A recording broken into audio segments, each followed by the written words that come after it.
I'm a nurse here at Mount Sinai. We're in front of the emergency room here.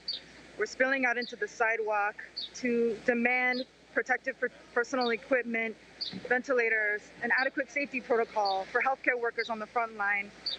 We formed this task force because we saw that the whole saying of, we're all in this together, that Cuomo, Trump, and other politicians and even CEOs are claiming is totally bogus. We are the ones who have our bodies on the line. We are the ones who are putting our families at risk and ourselves at risk at our jobs. We're demanding attention now instead of rapidly responding to this pandemic with the appropriate ventilators and protective gear. They're actually blaming nurses and even accusing folks of hoarding supplies.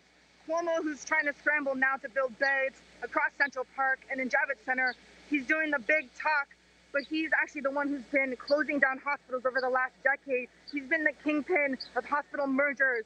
He's also the one to even now propose Medicaid cuts during a pandemic crisis. So we see that the solution is not going to be presented by these demagogues who are even now passing a $2 trillion stimulus package for corporations with pitiful relief for working class folks.